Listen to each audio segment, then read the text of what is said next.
ومن أحسن قولا ممن دعا إلى الله وعمل صالحا وقال إنني من المسلمين.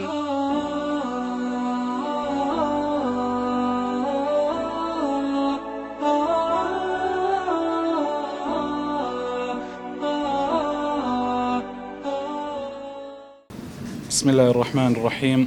الحمد لله رب العالمين، والصلاة والسلام على المبعوث رحمة للعالمين وعلى آله وصحبه الطيبين الطاهرين. پیغمبری پیشوا عليه الصلاة والسلام لفرموديتي الصحيح داد فرميت: لا يجلس قوم مجلسا لا يصلون فيه على رسول الله صلى الله عليه وسلم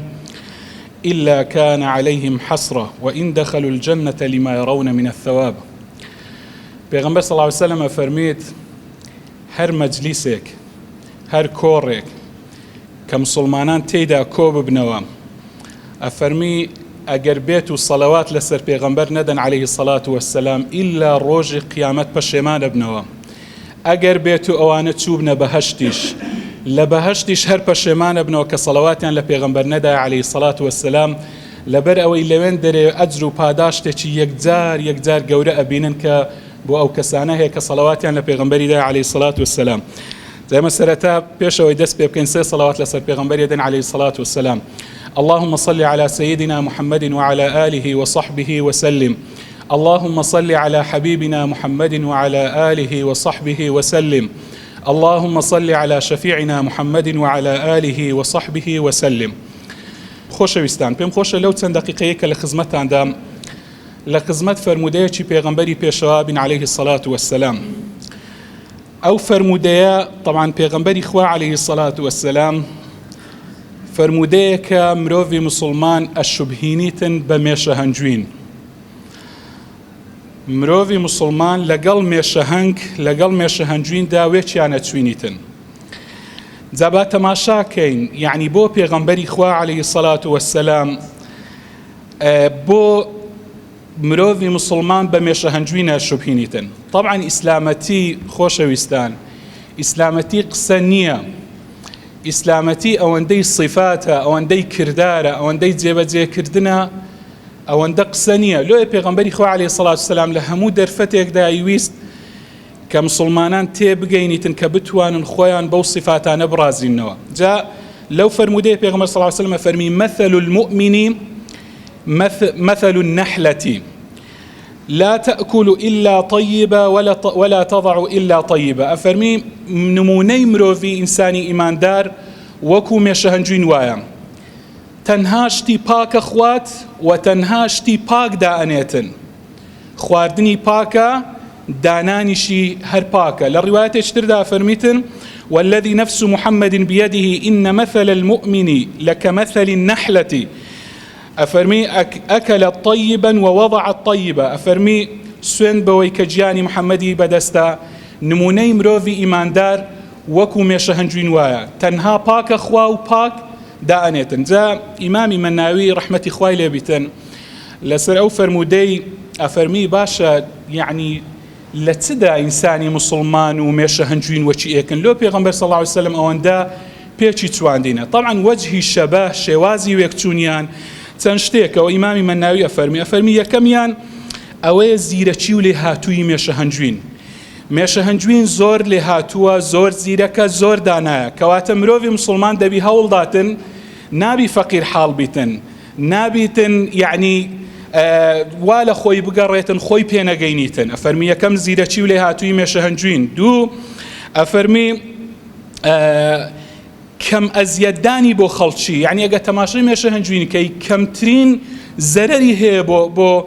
مەخلوقات و بۆ دەوروبەری خۆی و بۆ خەڵکی، کەمترین زەرەر، تەنانەت پێوەدانەکەشی زەرەر نییە و سوود بە ئینسانی ئەگەینیتن. ئەویش هەر شیفایە بۆ نەخۆشیەکان. ئەو جا ئەگەر تەماشایکەی یعنی سوودی چەندە زۆرە، ئەگەر بێت و تەماشای مێشە هەنجوین کەی سوودەکانی باس بکەی بە 4-5 محاضەرەی نابڕێتەوە. اینجا قەناعەتی، ئەو جا بەردەوامی مێشە هەنجوین و کارکردنی تەنانەت لە شەویشدا، یعنی هەوڵدانی بە شەو و بە ڕۆژ کە کۆڵ ناداتن. خۆپاراستنی مێشە هەنجوین لە پیسی، یعنی لە هەرچی شتی پیسە مێشە هەنجوین خۆی ئەپارێزیتن، لەسەر شتی پیس هەڵانیشیتن. اینجا خواردنی پاچی و یەک شتی دیکەی مێشە هەنجوین ئەوەیە کە لە غەیری کەسابەتی دەستی خۆی کەسابەتی دەستی خەڵکی دیکە ناخواتن. اینجا تاعەت و گوێڕایەڵی مێشە هەنجوین بۆ ئەمیرەکەی خۆی، بۆ میری،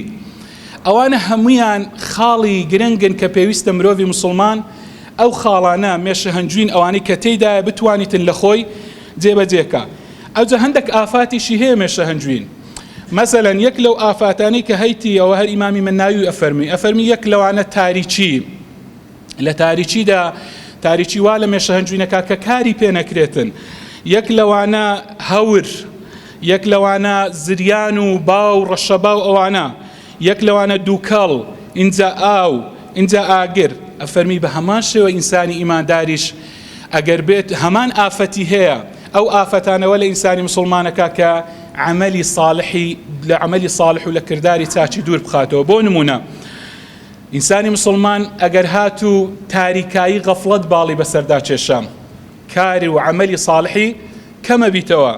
اینجا یاخود ئەگەر هات و هەوری شک و گومان باڵی بەسەردا کێشا، شک و گومانی دەربارەی دین و دەربارەی ئەسڵی دین و قورئان و پێغەمبەر و عەلەیهی سەڵات وسەلام ئەوانە بۆ دروست بوو، کاری چاچی کەمە بیتەوە. یاخود زریان و ڕەشەبای فیتنە، ئاشوب، ئەوانە یاخود دووکەڵی حەرام و ئاگری شەهەوات و ئارەزوو، ئەوانە هەمویان یعنی ئەبینی ئینسانی مسلمان زۆر و مێشە هەنجوینەچیت و لۆیە پێغەمبەری خوا عەلەیهی سەڵات وسەلام زۆری پێک چواندون. یعنی زانانی حەشەرات ئەوانەی کە لە بواری حەشەراتدان ئەفەرمون، یعنی زۆرەوە تەئکید دەکەنەوە، ئەڵێن مێشە هەنجوین ئیلا شیلەی ئەو گوڵانە نەبی، ئەو گوڵانەی کە بۆندارن بۆن خۆشن بەس ئەچی شیلەی ئەوانە هەڵەمژیتن، ئەوانەی کە بۆندار و بۆن خۆشن. ئەوجا یعنی ئەگەر تەماشای ئەو هەنجوینەش بکەی کە لە زجی مێش دێتە دەرێ، خۆشترین و باشترین و پاکترین ئیفرازاتەکە کە لە حیوانە چیەوە و بە سووترینیانە یعنی کە دێتە دەرێ. بۆیە خۆشەویستان لە صفاتی جیهانی مێشە هەنجوین صفاتی گەلێک زۆرە. یەک لە صفاتەکانی ئەو وەکو ئیمامی مەناوی ئاماژەی پێکرد کارکردن و ئیشکردنی بەردەوامە، هەوڵەدات بەردەوام ماندوو نابیتن، کارکردنی بەردەوام ئیشەکە، کەواتە مرۆڤی مسلمان دەبێ لە کارکردندا ماندوو نەبێتن. ئەوە یەک. دوو، یعنی بەردەوامی شەو ڕۆژ ئیش لە ناو خەلیەکەی خۆیدا ئاکات، لە ناو شانەکەی، تەنانەت گوتم شەویش ڕاناوەستیتن. اینجا شارەکەی خۆی بنیاتە نێتن، بنیاتنانی شاری پێویستە مرۆڤی مسلمان بە هەمان شێوە یعنی دەستی هەبێتن لە بنیاتنانی شار و ئاوەدانکردنەوەی، پارێزگاریکردن لە وەچە و نەوەکانی خۆی. و ئەگەر تەماشای شجاعەت و ئازایەتی بکەی، یعنی تەضحیە بە خودی خۆی داتن مێشە هەنجوین لە پێناو دروستکردنی خەلیەی خۆیدا. یعنی یەکێکی دیکە لە صفاتە هەرە جوانەکانی مێشە هەنجوین ئەوەیە کە مێشە هەنجوین حەز لە کاری بە کۆمەڵە کاتن، حەز لە کاری بە جەماعیە کات. یعنی مێشە هەنجوین هەمووی دەستە جەمعیە، جیهانێکی سەر بەخۆیە گە تەماشایکەی، هەمویان پێکەوە، هەموو پێکەوە گوێڕایەڵی میرەکەیانن و بە جوانی بە دەستە جەمعی کارەکەن. یعنی ئەوە زۆر ڕووناگە تەماشای مێشە هەنجوین بکەی. ئەوجا مێشە هەنجوین بێتاقەت نابی بەڕاستی، بۆڵ ناکا، بەڵکو بەبێ دەنجی ئیشەکاتن، ئیشی خۆیە کات و بەردەوامە لە ئیشکردنیدا و قەت چاوەڕێی منسبی نییە کەسێک منسبەکی پلە و پۆستەکی پێ بداتن یاخود مەسەلەن مەکانەتەکی هەبیل و ئەوەی لە پێناوی هەندێکدا ئیش بکە، نا بەبێ دەنجی ئیشی خۆیە کات و بەردەوامە لە ئیشکردنی. طبعا مێشە هەنجوین لە قورئان گرنگیەکی زۆر تایبەتی بە مێشە هەنجویندایە. یعنی ئەوە لە فەرمودەی پێغەمبەری عەلەیهی سەڵات وەسەلام مسلمانی چوان بە مێشە هەنجوین. بەڵام لە قورئاندا تەماشاکەن، لە قورئاندا یەک سوورەتی تەواو بە ناوی سوورەت النەحل، یعنی سوورەتی مێشە هەنگ هاتیە. ئەو سوورەتە طبعا ئەوە تەکریم و ڕێزلێنانە بۆ ئەو حەشەڕەیەی، بۆ ئەو گیاندارێکی کچکەیە بەڵام زۆر بەسوود و دەرس و پەندی زۆری تێدایە. تەماشاکەن قورئانی پیرۆز چە فەرمیتن؟ ئەفەرمی وأوحى ربك إلى النحل أن اتخذي من الجبال بيوتا ومن الشجر ومما يعرشون. أفرمي إلهام من خستا پێمان گوت بە مێشە هەنجوین پێمان گوت ئەنی تەخیدی منە الجیبالی بویوتەن لەکوێ ماڵی خۆت دروستکەی لە چیایەکان پاشان ومنە الشەجەری لەدار شانەی خۆت دروست بکەی ومما يعرشون هەروەها لە ناو قامیش و بیشەڵان لۆ ئێستا بەپێی ئەو ئاەتی قورآنی پیرۆز زۆربەی طبعا لێکۆڵینەوە زۆر کراینە لەسەر هەنجوین ئێستا لێکۆڵینەوەکان سەلماندیتیان ئەڵێن ئەو هەنجوینەی کە لە چیایە باشترە لەوەی کە لە داریە ئەوەی داریش باشترە ئەوەی کە لە ناو قامیش و بیشەڵانیە لۆ نەخۆشیەکان طبعا ئەوە سەلماندنی قورآنی پیرۆزە قورآن یەکەم جار بە تەرتیبی هینا یەکەم لە چیا لە شاخەکان پاشان یعنی ئەوەی لە چیا و لە بەرد و ئەوانە شانەی دروست دەکاتن پاشان دار پاشان قامیش و بیشەڵان ثم كلي من كل الثمرات إنزا بيمان قلت لهمو ميويتشي بخو فاسلوكي سبل ربك أو رقايا بقرأ أويك خواي قورا بوي دياري كردو تسقليك وتشيليك هالمجي يخرج من بطونها شراب مختلف ألوانه طبعا أفرمي لنا وجي ميجداد خواردنەوەی جۆرا و جۆر دێتە دەرێ طبعا ئەگە تەماشاکەی هەنجوینە یعنی عەکبەرە پرۆپۆلیۆسە کۆمەڵێک شتە کە مێش دروستی ئەکاتن ئەفەرمی فیه شیفاء للناس طبعا لە هەنجویندا شیفا بۆ خەڵک هەیە نەیفەرمووە شیفاء لكل داء فەرموویتی فیه شیفاء للناس شیفایە لۆ نەخۆشیەکان لۆ خەڵکی بەڵام نەک لۆ هەموو نەخۆشیەکی چونکە هەندێک نەخۆشی هەیە ئەگەر هەنجوینی بخواتن لەوانەیە پێ بمریتن بۆ نمونە ئینسانی تادار ئەوەی تای لێبیتن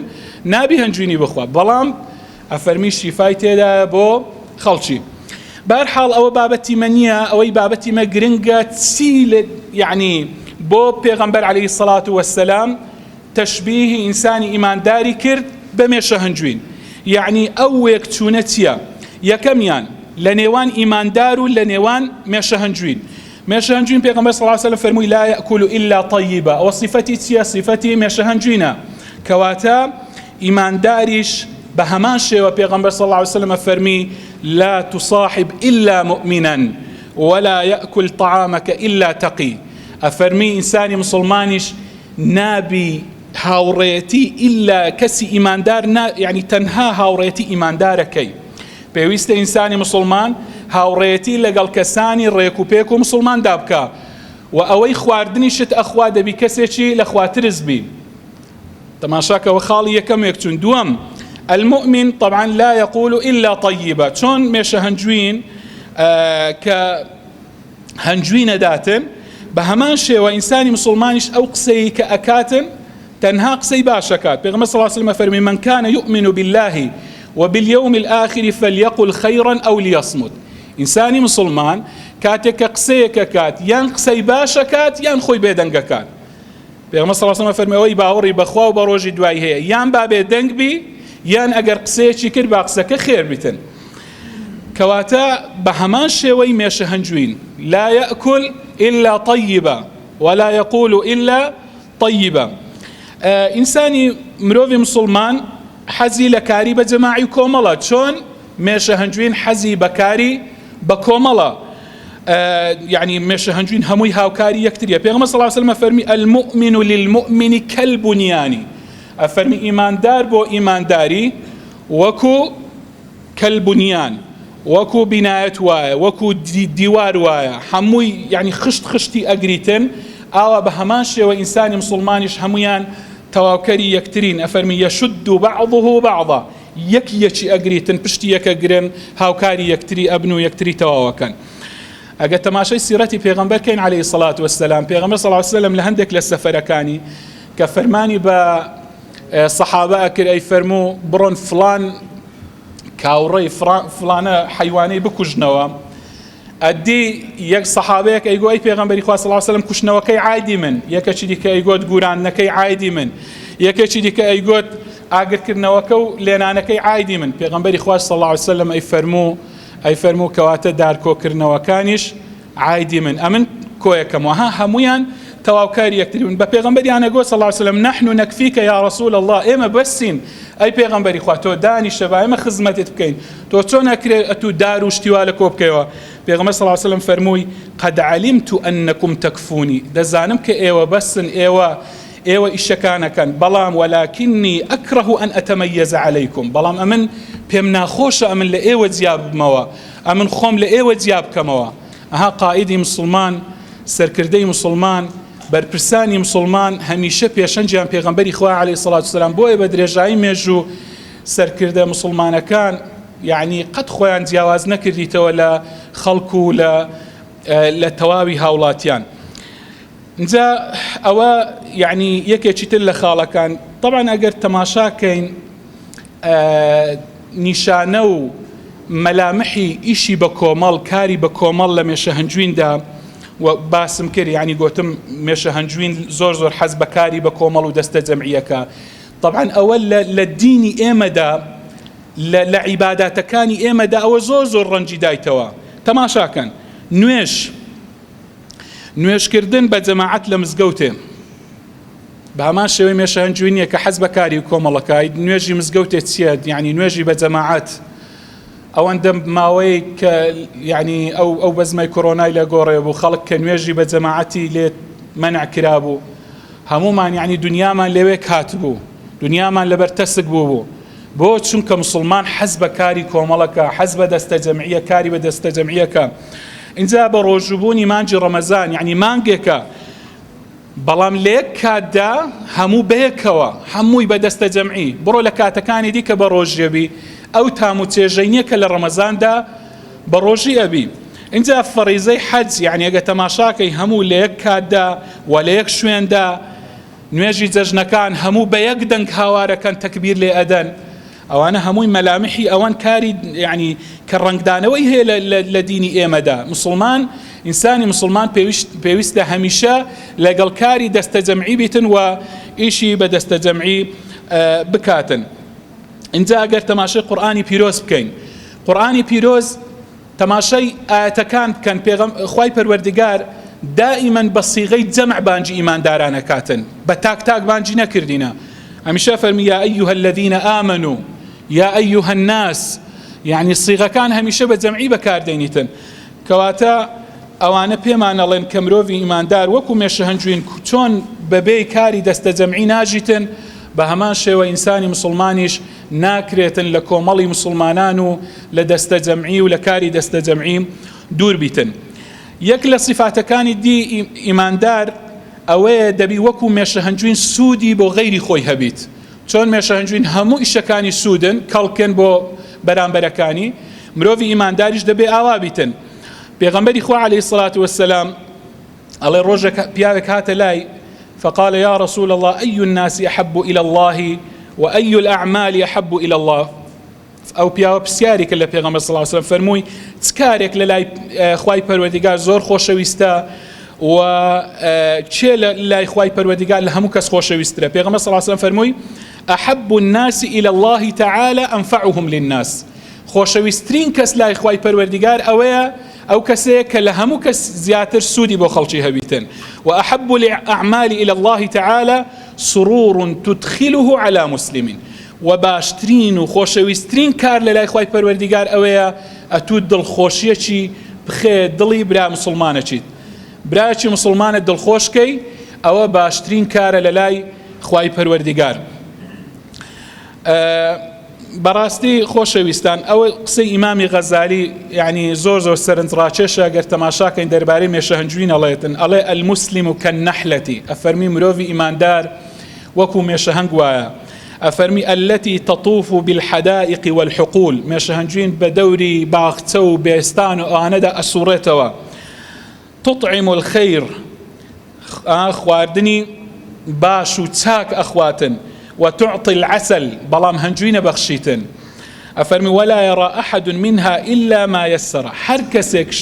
شتێکی لە مێشە هەنجوینی ئللا ئەوەی کە دەستی ئەکەوی لە مێشە هەنجوینی دڵی پێخۆشەویتن هەر شتێک بی لە مێشە هەنجوینی دەستی بکەوی ئللا مای دڵخۆشیەکەواتە مرۆڤی ئیمانداریش دەبێ بە هەمان شێوە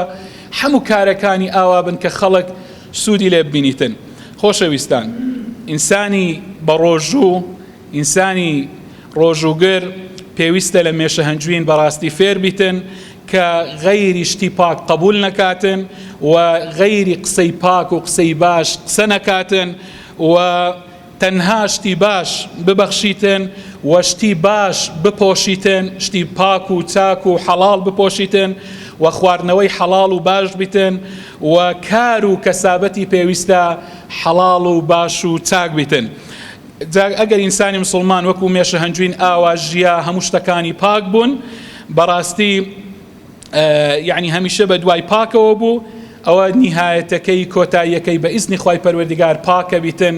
و باشە بیتن. و خوای پەروەردگارە فەرمی الذين تتوفاهم الملائكة طيبين يقولون سلام عليكم ادخلوا الجنة بما كنتم تعملون. ئەگەر ئینسان ئاوا بوو ڕۆژی قیامەت مەلائیکەت پێمان ئەڵێن سەلامی خواتان لێ بیتن، دەبڕۆنە بەهەشت ئەو جارەی بەو کار و کەسابەتەی کە لە دنیاتان ئەکرد کە خواردنتان، خواردنەوەتان، کەسابەتتان، کار و کردەوەتان هەمووی پاک بوو، ئیدی پاداشتی ئێوە ئەوەیە کە ئەو ڕۆکە هەمووتان پێکەوە یعنی ئاوا بچنە بەهەشت و بەهەشت پاداشتان بیتن. بەڕاستی خۆشەویستان، یعنی لەو فەرمودەی پێغەمبەر عەلەیهی سەڵات وسەلام زۆر پند و ئامۆژگاری تێدایە. هیوادارم کە بتوانین ئێمە ئەو صفاتانە لە خۆماندا بینینەجێ. ومن أحسن قولا ممن دعا إلى الله وعمل صالحا وقال إنني من المسلمين.